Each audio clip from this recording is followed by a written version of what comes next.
POV শুধু একটা কড়াই কিনতে বেরিয়ে শেষে মাদার্স ডে, ফুড ডেট আর মিনি পিকনিক হয়ে। হ্যালো, আমি অনিন্দিতা আর এটা আমার chaotic but wholesome Sunday blog. Honestly সকালে তেমন কিছু ইন্টারেস্টিং হয়নি। দেরি করে উঠলাম, বাজারে গেলাম, স্টুডেন্টস পড়লাম, তারপর স্নান করে উঠে পুজো দিলাম। আর তারপর এলো আমার সানডে স্পেশাল ব্রেকফাস্ট, বোঁদে, পাউরুটি আর কলা।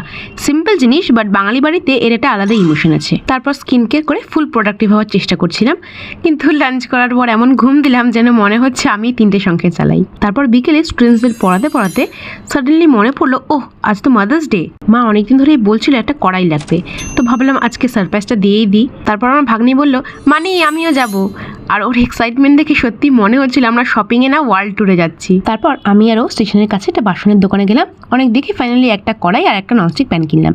Adulting is literally buying utensils with adult money and feeling proud. এরপর প্ল্যান ছিল একটু বাইরে খেয়ে তারপর বাড়ি ফিরবো, কিন্তু মেয়ে আমার গিয়ে দেখি ওরে বাপরে, মাদার্স ডের জন্য এত ক্রাউড, ভিড়ে দাঁড়ানোর জায়গায় ছিল না। তাই আমরা পার্সেল নিয়ে স্ট্রেট চলে গেলাম গঙ্গার পাড়ে। Honestly best decision ever. সামনে গঙ্গা, ঠান্ডা হাওয়া আর হাতে চিকেন প্যাটিস আর muffin, main character moment literally. ওইখানে বসে খেতে খেতে এত পিসফুল লাগছিল, একদম মুভি সিনের মতো। আর আমার ভাগ্নি, ও তো পুরো পিকনিক মুডে। ওর এক্সাইটমেন্ট অনেস্টলি সব কিছুকে আরও ফান করে দেয়।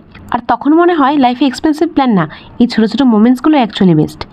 তারপর বাড়ি ফিরলাম। এত কিছু খাওয়ার পর রাতে আর ভাত খাওয়ার শক্তি ছিল না। শেষে পুরো টায়ার্ড হয়ে ব্যাটারি লো মানুষের মতো ঘুমিয়ে পড়লাম।